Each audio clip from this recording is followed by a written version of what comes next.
Dr. Jamille Broomes, and I wonder if we can get him on. Dr. Broomes, how are you? I'm great, Dr. Tuari. Good to see you. I haven't seen you a long time. We've talked on the phone, but I haven't seen you face to face for a long time. This COVID has really wreaked havoc with social relationships, hasn't it? Absolutely, absolutely. I'm barely hearing you, though. I don't know if it's... Okay, can we adjust the sound, please, so that I can hear him better and he can hear me better? All right. Are you hearing me better now? Not really, but you might as well proceed.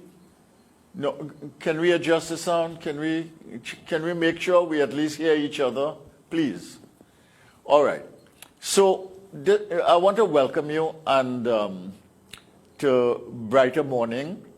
And my information is that you may be joining MCTV very soon with your own program. Could you tell me that a little bit about that? So I think the idea is for an employment and labor program called the Employment Lounge. And that program is going to allow us, yes, the Employment Lounge, allow us to discuss employment and labor issues in Trinidad and Tobago and probably the wider Caribbean and definitely internationally as well. We're going to be looking at recent cases from the industrial court. We're going to be having discussions on relevant issues that would have come up on the contemporary issues in employment and labor, especially now in the midst of a pandemic. And whatever comes up, we're going to be discussing it all. We're going to be assessing from the legal aspect to the personal aspects. Okay, very good. Well, welcome on board, and it's good to have you around.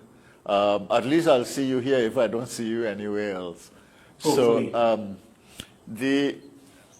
some of those issues that you raised, we are going to discuss this morning, and we're going to plunge into that now. But before we do that, let me introduce you a little bit, or allow you to introduce yourself. You have had an academic preparation that is a little different from the norm. Where did you attend university, and where did you do your PhD? So after I left Trinidad and Tobago when I was 15, I went to the States to study. And after studying business law for my business degree, I fell in love with law. And then I decided that I needed to go to England to study law. So I moved to England. I did my bachelor's in law. I did my master's in law. And then I went to South Africa to do my doctorate in law. My master's in law is in employment law, and my doctorate is in labor law at the University of South Africa, which is why the reason why I chose the University of South Africa is really because Nelson Mandela is also an alumni of that university. Okay, so he would have been an influence on your thinking and your disposition and your decision to go to South Africa.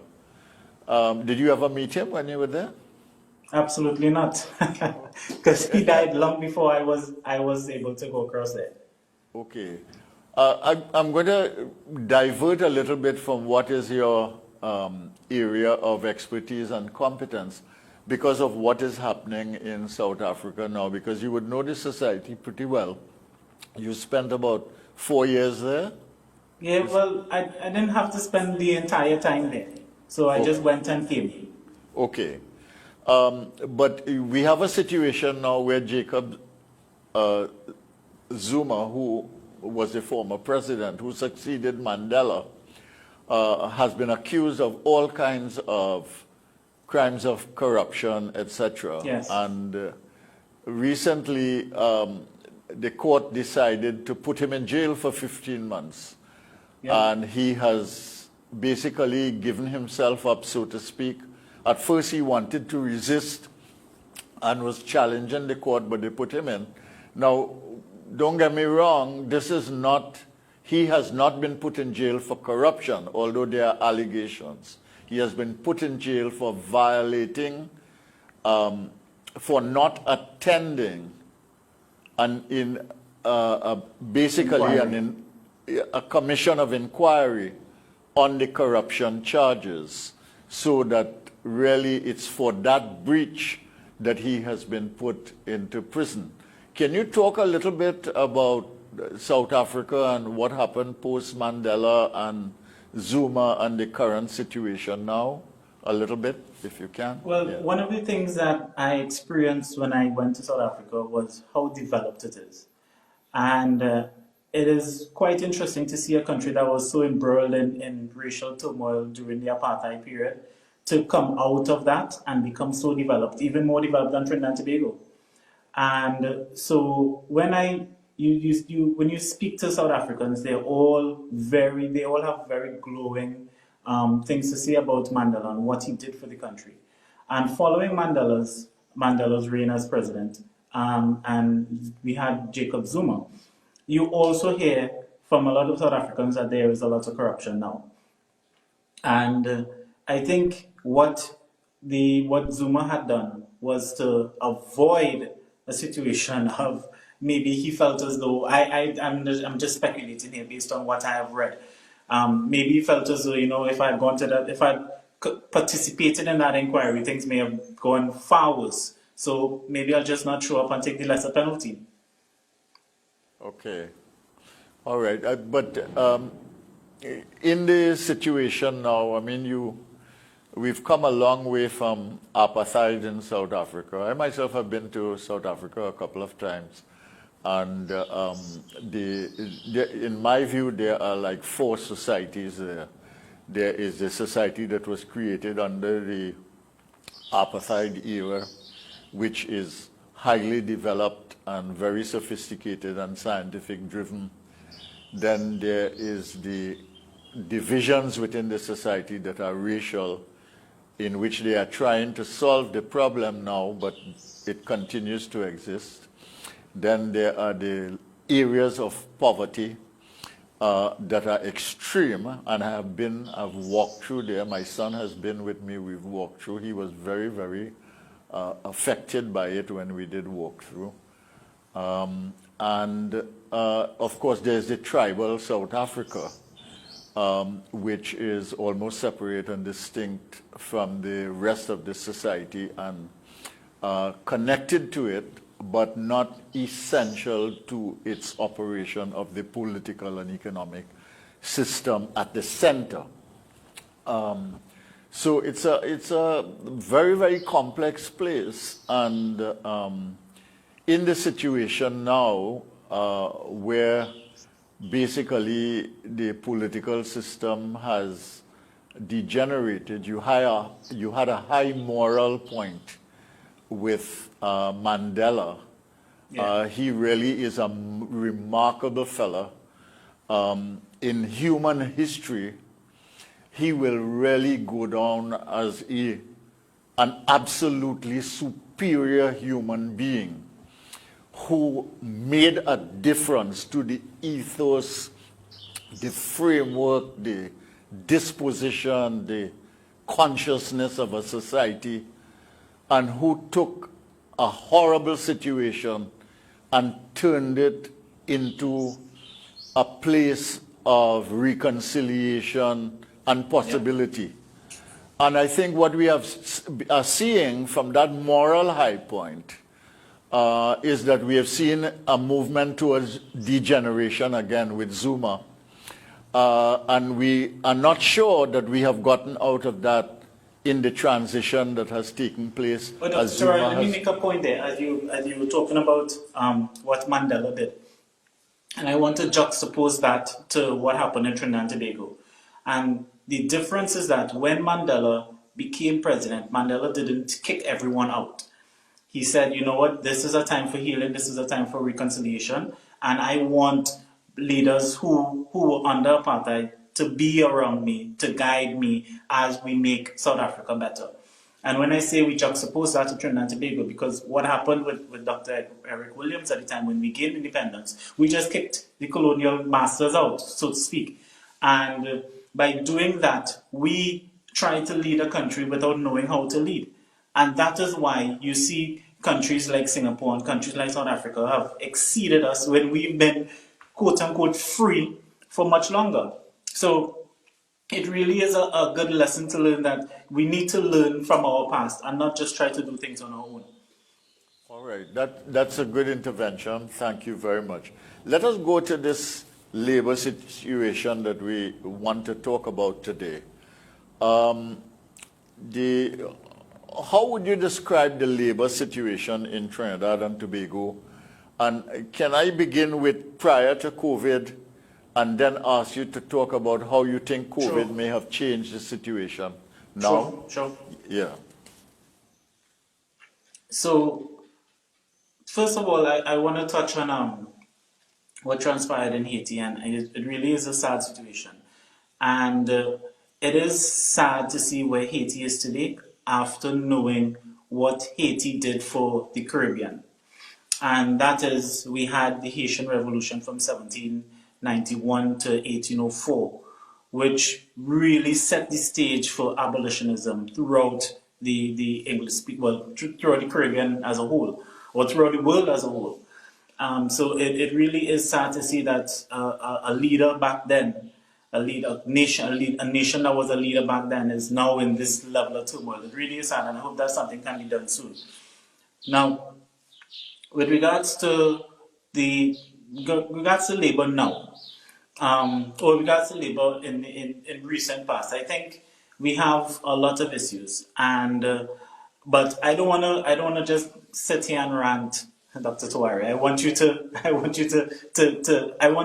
answer the question that you have for me. So, if you have any questions, you can ask me, and then we can guide it like that. Because I could talk for 2 hours, and you would never get another chance to speak. Well, I mean, we're here for you to talk. I asked some of the questions to kind of prompt you so that the audience is able to get the information from the guests. Because most of the guests that I will have are knowledgeable people like yourself, and we want to hear their perspective. But what is happening in COVID now with, I mean, you have maybe 100,000 people who have lost their jobs under the COVID situation because so many businesses have closed. We've disrupted the economic system in many ways. We can understand why, because of the COVID pandemic and the need to control and so on. But you have a situation where there is a tremendous loss of income for people, and people are really, in a way, economically powerless, and that makes them powerless in every other way. A lot of people are living on hampers. Yesterday, I had Ms. Hector here, who leads Is There Not a Cause, and she was talking about some of the issues in the society. A lot of people who were middle class are no longer middle class. One person in the house has lost a job. 2 people have lost their jobs. How do you put food on the table? So, I mean, what is happening with workers in the society in this situation? How do you see the labor situation now? And that, I mean, and you can talk also about what that means in terms of unions, what that means in terms of worker power, all of those things. So, in a nutshell, workers are struggling. And it is a really sad state to see. But we understand the situation. However, I know that coming out of the pandemic, we're going to have a lot of economic issues because of what transpired in terms of labor over the past few months. Now, to get out of this thing successfully and not end up in court with a whole bunch of cases where cases are already backlogged now because cases that I had last year are now put off to 2022. So when you have that level of backlog, and then you have workers who are going to feel aggrieved, and then they're going to want to take matters forward. We need the unions to be a lot more considerate with employers, and we need employers to be a lot more considerate of how they treat with workers. Because if both parties are able to reach some sort of agreement and do the right thing, with employers first doing the right thing with employees and unions not fighting every single thing that happens, then we can have some sort of conciliation going forward, maybe have a less adversarial situation, and that will work best for everyone, because employers will be able to reopen and work efficiently, and we will have workers coming back out to work not feeling that aggrieved and have greater productivity.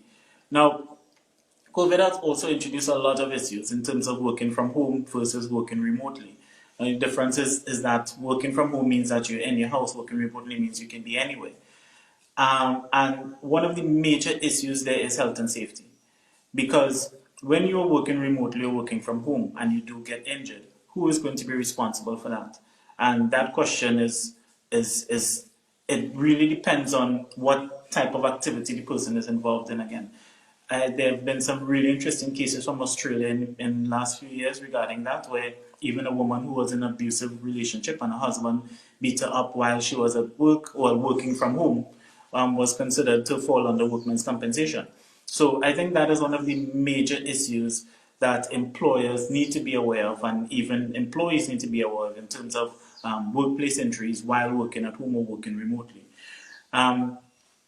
Outside of that, we also have some issues with data protection, because where our servers at work may be very robust in terms of preventing hacking, etc., and the computers at work would be more secure, data protection would definitely be an issue for people who are working from home or working remotely, because you won't have that level of server protection. You may not have that level of server protection whilst you work remotely. So there are so many different issues and one of the things that I recently noticed was and one of my former students, she actually came to me with this problem, and she is being asked to come back out to work. And the problem that she's having, of course, is that schools are closed. And she said, well, I can't leave my kids at home. And the employer is not really considering that to be a legitimate excuse. So we're going to have a lot of single mothers or a lot of single parents struggling to go back out to work if they are not, if schools are not reopened, hopefully, as Dr. Rowley said, in September. Otherwise, we're going to have, and that's single parents. I would like to think that those are mostly women. So we can see that they are definitely going to be most affected, and we need to be able to put things in place to protect them and to ensure that they are able to return to work successfully and efficiently and be able to provide for their children. There are a lot of single dads who look after their children too. There's in Trinidad and Tobago. I mean, that is an issue here too. But you talked about the fact that things could become very adversarial between employer and employee. How is that exacerbated by the COVID situation and returning to work? You mentioned some of the things like working from home versus working on the job. You mentioned the problem of children being at home and not in school, and what that pressure does to the parents, etc. Why do you think we are likely to have more adversarial situations between employee and employer? And well, let's explore that first, and I will ask you another question. So employers are going to want to return to work. They are going to want to reopen their businesses and have the employees come back out, because they've lost, a lot of them have lost for the majority of the last 18 months or so. So they want to return to work and they want to hit the ground running. They want all their employees to be back out. But there are circumstances that are going to prevent that from happening. And those circumstances are some of what I just presented. And those issues are going to lead to a lot of legal problems, because when a mother says that I can't come back out to work, and then the employer starts to go down the road of job abandonment or insubordination, then the union is going to say, well, this can't happen, because what do you think, what do you expect her to do, what do you expect him to do? You expect them to leave their children at home? And then you're going to have that clash. And what is going to be the outcome of that? So we need to have some sort of, in order to avoid those situations, and I think they're inevitable, they're going to happen, but we can try our best to avoid them from happening, or from even reaching to the level of the industrial court or to the Ministry of Labour. Try to resolve them internally. But then again, with union density being so low in Trinidad and Tobago now, we have less workers who are protected by a recognized majority union in the workplace. There are less unionized institution or organization or businesses in Trinidad and Tobago. So you're going to have a lot of workers who don't feel as though they are protected, or a lot of workers who aren't protected at this point. So some employers who may not be aware of the industrial relations procedures and principles, they may decide to act according to what's best for their operational requirements and make decisions that may be extremely disadvantageous to employees. And those reasons are why there's going to be an increase in adversarial cases going forward. Okay, but the issue of being vaccinated itself is likely to be an issue, because under the law, an individual who might be employed can choose or not choose to be vaccinated. But you have a lot of employers who would want to have their workers vaccinated. So for instance, if we open up the restaurants in the country, and the restaurants take a view that, well, or the government says that there will be a different approach for vaccinated versus unvaccinated people, and I, as a vaccinated client, go to have dinner with some friends who are also vaccinated, I would want the assurance that the people in the kitchen and also who work in the restaurant are also vaccinated. How do we deal with a situation like that when the individual right of the worker can lead him to a decision, or her to a decision, that I don't want to get vaccinated? Right. So, of course, that's something that I'm dealing with right now with all of my clients. And it all boils down. I didn't hear what you just said. That is becoming an issue already. Yes, definitely. I have already drafted memos, I've drafted policies on it. So what the issue has to boil down to here is health and safety at the workplace. And an employer has an obligation. This dead horse has been beaten already. But the way out of it is to make policies to safeguard your employees at work. And we can't coerce anyone to get vaccinated. We all know that. This has been the president of the industrial court has said it. Other members of society have said it. We all know that. But we can put policies in place that will be able to protect those who are vaccinated from those who are not vaccinated. Because there are going to be situations where, for example, one of the things that I looked at, and one of my larger clients I noticed at their workplace, is that all of the employees eat in the same area.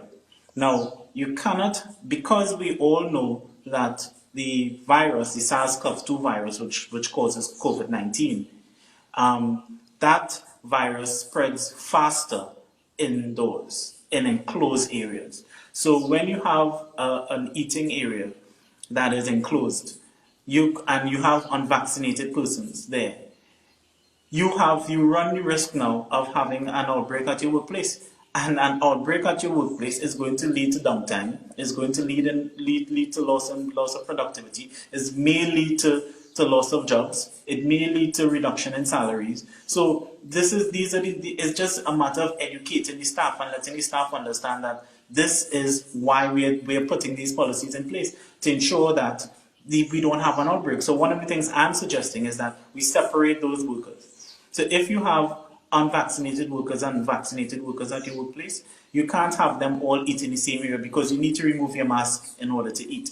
So you need to have a better ventilated area for the non-vaccinated staff to have their lunch or have their breaks. So that is one thing that I am suggesting for my clients in order to deal with this situation. And I think that is one of the major things. Other than that, our policy states very clearly that you must keep your mask on at all times while at work, as long as you're vaccinated, or as long as you're not vaccinated. That may, as time goes on, we may limit or remove some of the requirements for vaccinated staff to wear masks at all times. But definitely, non-vaccinated staff must wear masks as long as they're at work, except when they're eating in these new designated areas that we're planning to put in place for them, so that we can safeguard the others. Because a lot of people keep saying, and I even heard a doctor, a former minister, say something recently that if you take the vaccine, why are you still getting the virus? And a lot of people still don't understand that SARS-CoV-2 is the virus, and that virus can lead to COVID-19, the COVID disease. So if people understand that, and they understand that the virus is separate from the disease, and you can always get a virus, but at least it's not going to develop into disease, and the vaccine also prevents the virus from spreading to others, then people will start to understand and realize, hey, there's some benefit to this. Because with a fully vaccinated staff, we are going to have less transmission. And less transmission is going to lead to less downtime, less loss of earnings, and it's going to be better for everyone. And that example that you gave there about restaurants, I have several restaurant clients, and we are putting things in place right now, and they have hesitancy. They have vaccine hesitancy from some of their staff, but this is something that is going to be mandatory because restaurant staff, especially the ones who work on the floor, they touch everything. They touch your plates, they touch your glasses, they touch your napkins, they touch your condiments. So if someone there who is asymptomatic, unvaccinated, and has the SARS-CoV-2 virus, then that person can be a super spreader in a restaurant in one night because they're going to be touching several plates, several packages, even if it's takeout, and that one person can just spread COVID, and that place will be shut down. So people need to understand the importance of vaccination and the ability for it to prevent transmission. Yeah, well, I'm with you on the vaccination issue. I really think that everybody should be vaccinated, but that is my view. But I can see where these complications are going to really create some problems in the workplace, in the community, and in the society, really. And it's going to be harder in the workplace than anywhere else because from an employer's point of view, it is easier to manage a population, a work population that is vaccinated. At the same time, you can't take away the rights of an individual, and the law tells you that you cannot. And I think that is going to be a source of tension in the future. I don't know how these things are going to be resolved, but I can see that this is going to be a big issue. Let us shift a little bit to, hopefully, I don't know what is going to happen, but I imagine we are going to be opening up the economy, and we are going to be basically trying to move towards resuscitation and eventually recovery in Trinidad and Tobago. I think that we perhaps have not gone about it as methodically as we can, but we are proceeding. And in that situation, we are dealing in the post-COVID era with a very different world. We are dealing with a world in which the economic and financial gap has widened within countries and among countries because of this COVID situation, because industries have to transform very rapidly, the skills set perhaps that is required have to be a little more sophisticated, more demanding. The digitization or digitalization of companies is going to make a difference. How is the workplace going to change, and what does that mean for workers in the system, and what does that mean for industry competitiveness, really, if workers are to benefit from the transformation that can take place in the country and worldwide? What I fear is the digitization is going to lead to a loss of jobs. That's one of my biggest concerns because as we clearly see, everything is online now. People realize that we don't need workplaces. We don't actually need a workspace because all my staff can work from home. We don't need this amount of staff because all of this can be done online. You can do everything at a bank online now. You can do everything. And actually, when you look at it, the way in which our systems and procedures were so backward in Trinidad and Tobago, one has to kind of think that, thank God for COVID, that we forced our government to place payments online and to allow people to apply for things online that we couldn't before, and have to walk around with cash just to pay the transfer card at the MBA. So I see that being that shift to technology resulting in a loss of jobs. However, I can see a workplace that is more efficient as well, and would probably allow workers to do away with a lot of the manual labor that they had to do before. Things that would be a lot more efficient, allow them to complete tasks a little bit faster. And in terms of that in itself, I can see there being a lot of progress internationally with regards to that rise in technology. Is there an attitudinal shift required to be successful in this kind of transformation that is required? And is that linked to generational dispositions, you think? Now, the attitudes definitely can shift or can impact what happens next, because as we stand today, there is a much younger workforce, and that younger workforce is approximately 60% worldwide, and that is the majority now. About 40% are millennials. We have about 35% Gen Xers, which are the ones from about 40 to 55 years old. Those are the Gen Xers. And then you have the Gen Zs, who are 24 to about 35 or so.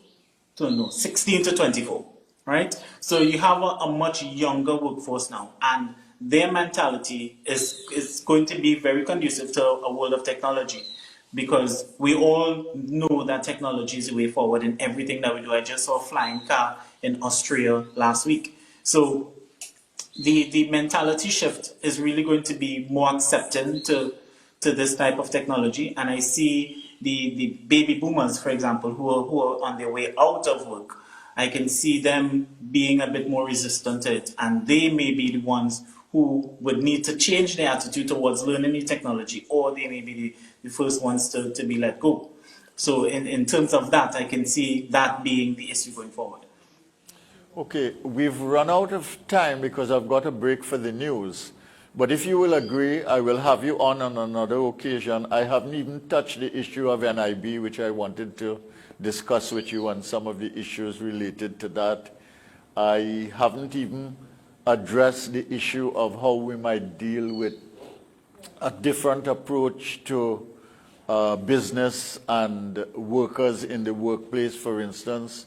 The way we address the issue, now that we've seen the COVID pandemic and everything that it does, and how vulnerable people are, how we address the issues of home ownership, employee share ownership, participation in the workplace, etc. So we're going to deal with some of those issues on another occasion. But Jamille, I want to thank you very much for being my guest this morning and for having this discussion with me. I wish you good luck on your own program at MCTV, and I look forward to talking to you again. Thanks for having me, Dr. Tawari.